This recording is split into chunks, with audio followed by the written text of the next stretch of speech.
낮아진 출산율로 학생 수도 줄면서 농어촌 지역에서는 선생님들이 이 학교 저 학교로 원정 수업을 나가는 이른바 겸임 수업이 늘고 있다고 합니다. 학생들과의 소통도 어렵고 수업 준비하기도 만만치가 않다고 하는데요. 네, 또 교사 수 부족에 따른 교육 질 저하도 우려됩니다. 정승환 기자입니다. 올해 11년 차인 한문교사 박진희 씨. 인제군에 있는 원통중학교에서 1학년 담임 선생님을 맡고 있습니다. 하지만 박 씨는 원통중학교 외에도 인제중학교와 서하중학교 등 총 3곳의 학교에서 한문을 가르치고 있습니다. 오늘은 겸임 수업이 있는 화요일. 조회를 마치자마자 다른 음악 선생님과 함께 차로 20여 분 떨어진 서하중학교로 이동합니다. 매주 이틀씩 다른 2곳의 학교에서 학생들을 가르치고 있는데 학교를 비울 때면 늘 걱정이 많습니다. 그날은 굉장히 시간이 빠듯하죠. 네. 제가 이제 담임을 맡고 있는데 담임 맡고 있으면 이제 아이들이 그 일과 시간 중에 갑자기 아플 수도 있고 또는 체육 수업하다가 다칠 수도 있잖아요. 그러면 이제 제가 담임으로서 이제 학부모님께도 연락을 드리고 조퇴 처리도 하고 해야 되는데 제가 나가 있으니까. 이런 겸임 수업은 강원도 내 군단위 중고등학교에선 이미 흔한 일입니다. 예체능 교사들부터 국영수 등 기초 수업에 이르기까지 과목을 가리지 않습니다. 많게는 5곳의 학교를 돌며 수업하는 선생님도 있습니다.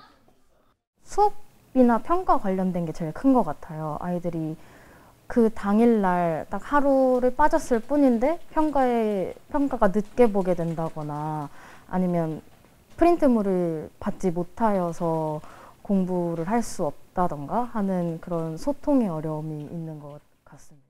학생 수가 적은 학교일수록 이 같은 겸임 수업 비중은 더 높아집니다.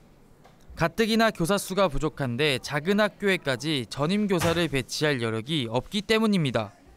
강원도 내 학생 수가 60명 이하인 작은 학교 수는 지난해 4월 기준 270여 곳에 달합니다.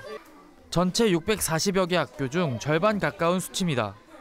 학생들의 불편도 큽니다. 선생님께 궁금한 점이 생겨도 즉시 묻고 즉시 답을 들을 수 없는 점이 가장 답답합니다.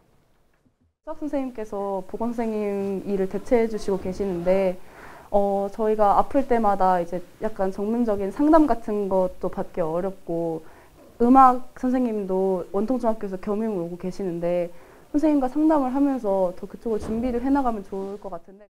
이런 상황에도 불구하고 강원도 내 교사 정원은 해마다 줄어들고 있습니다. 지난 2021년 5,632명이었던 중등교과 교사 정원은 올해 5,297명으로 300명 넘게 줄었습니다. 같은 기간 초등교사 수도 70명 가까이 감소했습니다. 일각에선 학생 수가 아닌 학급 수를 기준으로 선생님을 배치해야 한다는 목소리가 나옵니다. 네, 강원도 같은 경우에 농산어촌 지역에 교사 수가 줄어들면서 많은 교사들이 겸임 상치 등을 나가고 있습니다. 학급 수를 기준으로 교사 정원을 배정하는 방식으로 환원을 할 필요가 있습니다. 그렇지 않으면 강원 지역의 학교 소멸은 불가피할 것입니다. 겸임 수업이 늘면서 선생님 얼굴 보기가 더 어려워진 강원도 내 농어촌 학교 학생들. 교육부가 오는 2027년까지 신규 교사 채용을 최대 30% 가까이 줄이겠다고 밝힌 가운데 지역 간 교육 격차 해소를 위한 대안 마련이 필요해 보입니다. 헬로티비 뉴스 정승환입니다.